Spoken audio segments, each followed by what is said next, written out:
यह कहानी सोहन नाम के एक लड़के की है जो गांव से आकर शहर में एक कंपनी में नौकरी करता था।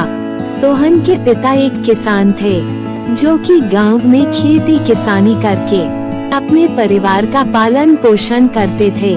सोहन जो भी पैसा कमाता था सब अय्याशी में खर्च कर देता था।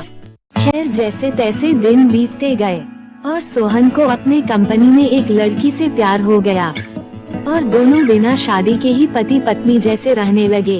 सोहन का संबंध एक लड़की से नहीं बल्कि कई लड़कियों से था, जिससे उसका झगड़ा रोज अपनी पत्नी से होता था और वह हमेशा घर में दारू पीकर आता था। एक दिन सोहन घर टाइम पर नहीं पहुंचता है, तब उसकी पत्नी घर में बैठकर इंतजार करती रहती है। फिर देर रात में सोहन घर में दारू पीकर आता है तो उसकी पत्नी से उसका झगड़ा होना शुरू हो जाता है। झगड़ा करते करते सोहन की पत्नी का पैर फिसल जाता है और वह नीचे गिरकर मर जाती है।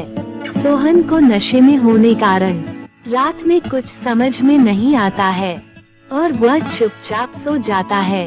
अगली सुबह जब सोहन नींद से उठता है तो अपनी पत्नी को खोजता है और फिर उसकी पत्नी नहीं दिखाई देती है। तब उसे रात का सीन याद आता है और वह बहुत डर जाता है। तब सोहन मन में सोचता है, यह मुझसे क्या हो गया, अब तो मुझे पुलिस पकड़ कर ले जाएगी।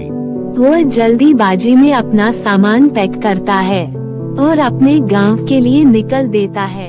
अगली सुबह सोहन अपने घर पहुंच जाता है तो सोहन के पिताजी कहते हैं, अरे बेटा सोहन, अचानक ही बिना बताए कैसे आना हुआ तुम्हारा? सब कुछ ठीक ठाक तो है ना? हाँ पिताजी, सब कुछ ठीक ठाक है। मेरा मन अब नौकरी करने में नहीं लगता है। अब मैं आपके साथ रहकर खेती करना चाहता हूँ और आपकी सेवा करना चाहता हूँ। सोहन शहर की बात भूलकर अपने पिता के साथ खेती किसानी करना शुरू कर देता है और फिर कुछ दिन बाद सोहन के पिता सोहन की शादी करवा देते हैं। शादी के बाद सोहन की दुल्हन इशिता अपने कमरे में सोहन का इंतजार करती रहती है और सोहन इधर अपने दोस्तों के साथ बातचीत करने में व्यस्त रहता है। इसके बाद सोहन दोस्तों के साथ दारू पीने चला जाता है। सोहन और उसके दोस्त सब अपने अपने घर चले जाते हैं। जैसे ही सोहन अपने घर पहुंचता है इशिता उसे दरवाजे पर खड़े मिलती है। इशिता और सोहन दोनों साथ में अपने कमरे में जाते हैं और जाकर बेड पर बैठ जाते हैं और दोनों आपस में बात करने लगते हैं। पहले हम दोनों एक दूसरे से कितना प्यार करते थे, एक दूसरे के लिए जीने मरने की कसम खाते थे। मुझे शादी का बहुत बेसब्री से इंतजार था।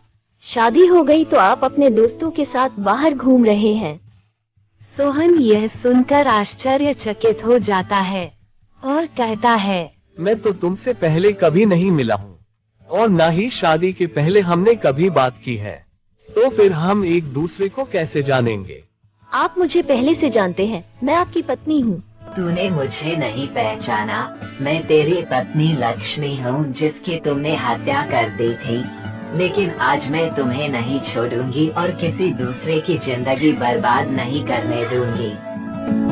सोहन बेड पर ही मर जाता है और उसकी पत्नी इशिता बेहोश हो जाती है। अगली सुबह जब इशिता होश में आती है तो जाकर घर वालों से सब बताती है, पर किसी को कुछ समझ में नहीं आता है।